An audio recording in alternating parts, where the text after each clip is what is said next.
चलिए, वैज्ञानिक कविताओं में अब जो हमारे बीच आज मौजूद है हमारी मुख्य अतिथि के रूप में, बहुत ही सार्थक लेखिका और बहुत ही विज्ञान लेखिका के नाम से ही प्रसिद्ध हैं, जानी जाती हैं और लगातार प्रकाशित होती हैं, बहुत रिसर्च वर्क करती हैं। और इनके परिचय के लिए जितना मैंने इनको जाना है, छोटा सा एक परिचय, क्योंकि वैसे तो शुभ्रता मिश्रा जी को सभी जानते हैं और अनेक पुरस्कारों से सम्मानित हैं, किताबें इनकी आ चुकी हैं और लगातार इनकी लेखनी चलती है विज्ञान के क्षेत्र में।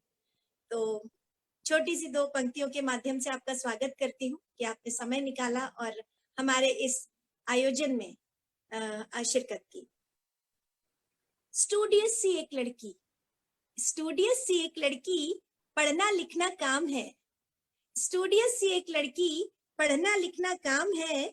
विज्ञान लेखिका प्रसिद्ध है ये, विज्ञान लेखिका प्रसिद्ध है ये, शुभ्रता मिश्रा नाम है। क्या बात है, वाह वाह, स्वागत है शुभ्रता जी आपका। स्वागत है।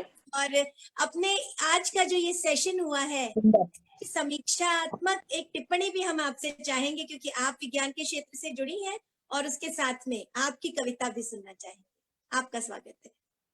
धन्यवाद तृप्ति जी। आप तो कविताएं बनाने में माहिर हैं और मुझे कविताओं के माध्यम से मेरा स्वरूप बताया, उसके लिए बहुत बहुत धन्यवाद। और सबसे पहले मैं आगाज़े महफिल जो हमारे अंतर्राष्ट्रीय संस्था है और उनके संस्थापिका अनुपम जी को मिठास भरा नमस्कार मैं करती हूँ। और हमारे साथ आदरणीय प्रमिला जी, मंजू जी, अंकिता जी, तृप्ति जी और जितने भी इस कार्यक्रम को सुन रहे हैं, उन सबको बहुत बहुत मैं अभिनंदन करती हूँ, नमस्कार करती हूँ। और जैसे कि ये जो कवि सम्मेलन है वो विज्ञान कविताओं को लेकर था, सभी ने एक से बढ़कर एक कविताएं सुनाई। और लेकिन एक बात मैं यहाँ स्पष्ट करना चाहती हूँ कि विज्ञान कविता की जो परिभाषा होती है वो कई तरह की है, क्योंकि हम लोगों का तो कहना चाहिए प्रोफेशन ही है विज्ञान को लिखना, चाहे वो लेखों के माध्यम से लिखें या कविताओं के माध्यम से लिखें। लेकिन ये विधा जब कविताओं के माध्यम से बढ़ रही है विज्ञान कविताओं की, तो सभी अपने अपने तरीके से इसे प्रस्तुत कर रहे हैं। ये एक बहुत ही अच्छी बात है। जो विज्ञान से नहीं भी जुड़े हैं वो कुछ वैज्ञानिक शब्दों को लेके आके उसे कविताओं का स्वरूप देते हैं। और जब बिल्कुल आप मौलिक विज्ञान कविता की परिभाषा यदि देखें तो उसका उद्देश्य ये होता है कि विज्ञान जो है उसके जो तथ्य होते हैं जिन्हें हम गद्य में पढ़ते हैं तो बड़ा उबाऊ हो जाता है या भारी भारी लगता है, तो उन तथ्यों को काव्य रूप में जब प्रस्तुत किया जाता है तो वो एक विज्ञान कविता बनती है, ताकि विज्ञान के तथ्यों को हम कविता के माध्यम से पहुंचा सकें। तो ये एक बेसिक परिभाषा हम इसकी कह सकते हैं।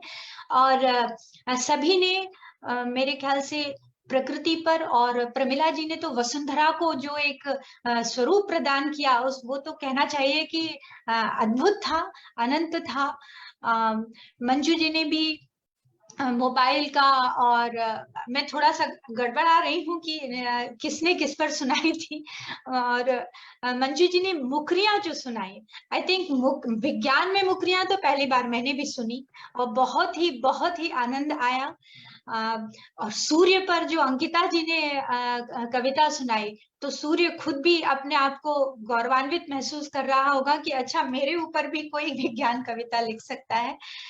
इस तरह से मैं समझती हूँ कि सभी की कविताएं बहुत ही अच्छी थी, बहुत सुंदर प्रयास कह सकते हैं विज्ञान कविताओं के माध्यम से। और तृप्ति जी ने तो मोबाइल की जो व्याख्या की और उसके जो उपयोग बता दिए, तो वो तो अपने आप में मोबाइल भी बड़ा प्रसन्न हो रहा होगा। और हमारी अनुपम मिठास जी ने तो जो मिठास भरी कहना चाहिए केमिस्ट्री की केमिस्ट्री भी सोच रही होगी कि अच्छा मेरे जितने भी रसायन हैं, मेरे जितने भी पदार्थ हैं, वो भी इस तरह से काव्यमय हो सकते हैं, वो भी आश्चर्यचकित होंगे। तो मैं समझती हूँ कि सभी की कविताएं बहुत बहुत अच्छी थी। और हमारा ये जो कार्यक्रम है, जैसा कि अलविदा 2021 है, यानी हम 2022 का स्वागत कर रहे हैं, तो मैं चंद पंक्तियां आप हम सभी जो हमसे जुड़े हुए हैं, हमारे आगाज़े महफिल जो संस्था है, उसके लिए विशेष तौर पर मेरी मंगल कामनाओं के साथ कुछ शुभकामना पंक्तियां और उसके बाद मैं अपनी विज्ञान कविता पर आऊंगी। स्वागत है। समय की सीमा पहले ही तृप्ति जी काफी कड़क संचालिका है, तो मुझे बहुत ध्यान रखना पड़ेगा। फिर भी थोड़ा सा यदि डिले हो जाए तो मैं पहले ही माफी चाहती हूँ। मुख्य अतिथि के लिए हम थोड़ा सा लिबरल हो जाते हैं, तो आप नहीं, फिर भी समय तो समय होता है, मैं ध्यान रखूंगी। तो पहले थोड़ी सी चंद पंक्तियां मैं शुभकामनाएं, जो हमारा नया वर्ष आ रहा है, कि सद्य रवि की अरुण रश्मियों सी, सद्य रवि की अरुण रश्मियों सी, पुष्पों की मृदुल कलियों सी, ब्रज होली की रंग रलियों सी, गीतों से गुंजित गलियों सी, हर राग रहे, हर कली खिले, रंग रंग जीवन मधुमास रहे, संकल्प बने बनकर फहरे, संग संग पावन मृदु आस रहे, जीवन के प्रति पल पल में एक तापस सा विश्वास रहे, मिलते हैं चरम बिंदु निश्चित, गर कष्टों में भी हास रहे, मिलते हैं चरम बिंदु निश्चित, गर कष्टों में भी हास रहे। तो इन्हीं शुभकामनाओं के साथ कि आने वाला समय भले ही कितना भी कठिन हो, लेकिन यदि हम अपना हास बना के रखेंगे तो हमारे चरम बिंदु हमें निश्चित मिलेंगे। बहुत सुंदर। और बहुत सुंदर। आज 22 दिसंबर जो है वो हमारे देश में राष्ट्रीय गणित दिवस के रूप में मनाया जाता है, आप सभी जानते होंगे। तो आज की जो मेरी कविता, विज्ञान कविता है, उसमें थोड़ा सा गणित भी है, थोड़ा सा भौतिक शास्त्र भी है, जीव विज्ञान भी है, समाज विज्ञान भी है। क्योंकि जो विज्ञान कविता की जो समग्रता होती है, उसमें सारे विज्ञान पहलुओं को लेकर आना बहुत जरूरी होता है। तो मैं अपनी कविता शुरू करती हूँ, जिसका शीर्षक है, यहाँ सभी लोग फिजिक्स और केमिस्ट्री सभी से जुड़े हुए हैं, तो मुझे बहुत ज्यादा व्याख्या करने की आवश्यकता नहीं होगी, मुझे लगता है। दृष्टि दोष का दृष्टिकोण, मेरी कविता है दृष्टि दोष का दृष्टिकोण। गणित है तो कौन है, गणित है तो कौन है, कौन है तो दृष्टिकोण है, गणित है तो कौन है तो दृष्टिकोण है, और दृष्टिकोण है तो दृष्टि दोष है, दृष्टिकोण है तो दृष्टि दोष है, दृष्टि दोष और दृष्टिकोण, दृष्टि दोष और दृष्टिकोण घूमते हैं इर्द गिर्द दृष्टि और नेत्र के, दृष्टि दोष और दृष्टिकोण घूमते हैं इर्द गिर्द दृष्टि और नेत्र के, जुड़े हैं तार इनके कहीं गहरे विज्ञान और समाज के क्षेत्र के। वाह वाह वाह। नेत्रों के लेंस की फोकस दूरी, ध्यान दीजिएगा कि नेत्रों के लेंस की फोकस दूरी नहीं बिठा पाती जब सामंजस्य, नेत्रों के लेंस की फोकस दूरी नहीं बिठा पाती जब सामंजस्य, दृष्टि का धुंधलापन या ना देख पाने का आलस्य, दृष्टि का धुंधलापन या ना देख पाने का आलस्य देता है नाम इसे विज्ञान नेत्रों का दृष्टि दोष, देता है नाम इसे विज्ञान नेत्रों का दृष्टि दोष, निकट दृष्टि दोष, दूर दृष्टि दोष, जरा दृष्टि दोष, अबिंदुकता, वर्णांधता या दृष्टि निर्बंध। क्या बात। देता है नाम इसको विज्ञान नेत्रों का दृष्टि दोष, निकट दृष्टि दोष, दूर दृष्टि दोष, जरा दृष्टि दोष, अबिंदुकता, वर्णांधता या दृष्टि निर्बंध।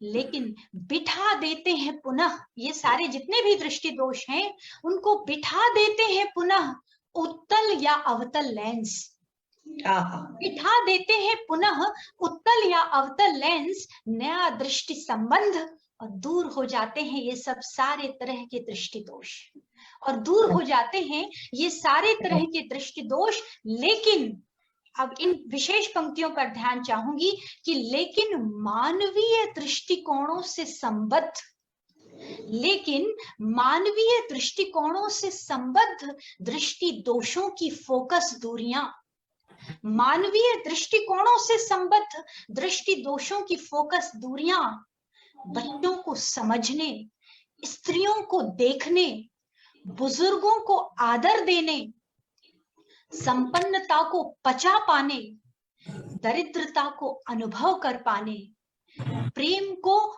आत्मसात कर पाने और क्रूरता को सहन कर पाने, समाज को बदल पाने, राष्ट्र को कुछ दे पाने और भी अनगिनत मजबूरियां लेकर आने होंगे। ये देखिए, ये सारे दृष्टिदोष हैं हमारे समाज के, और लेकर आने होंगे हमें भी वो विज्ञान से अवतल और उत्तल लेंस। लेकर आने होंगे हमें भी वो विज्ञान से अवतल और उत्तल लेंस। तब जाकर बिठा पाएंगे वो सामंजस्य, तब जाकर बिठा पाएंगे वो सामंजस्य समाज और दृष्टि के बीच की फोकस दूरी में। तब जाकर बिठा पाएंगे वो सामंजस्य समाज और दृष्टि के बीच की फोकस दूरी में। मिटा पाएंगे वो सारे दृष्टि दोष जो बनते रहते हैं दृष्टिकोणों की जी हुजूरी में। मिटा पाएंगे वो सारे दृष्टि दोष जो बनते रहते हैं दृष्टिकोणों की जी हुजूरी में, दृष्टिकोणों की जी हुजूरी। बहुत सुंदर, बहुत सुंदर, बहुत सुंदर शुभर्ता जी। बहुत ही उम्दा कविता आपकी। आपने convex lens, concave lens, myopia, hypermetropia सब याद दिला दिए। मन की आंखें खोल दी आपने। बिल्कुल बिल्कुल बिल्कुल। अपनी दृष्टि दोष दूर करा के ही बैठी हूँ, तो इसलिए और ज्यादा दृष्टि दोष और दृष्टिकोण दोष दोनों ही। बहुत सारे दृष्टि दोष विज्ञान कविताओं के भी दूर हुए कि विज्ञान कविता क्या होती है। जो हम लोगों ने लिखा वो एक अलग विधा में लिखा, और जो एक एक्चुअल विज्ञान कविता से सुना तो हमारे भी दृष्टि दोष दूर हुए विज्ञान कविता। बिल्कुल, हमारा दृष्टिकोण बदला, हमारा दृष्टिकोण बदला। दृष्टिकोण दोष भी दूर हो।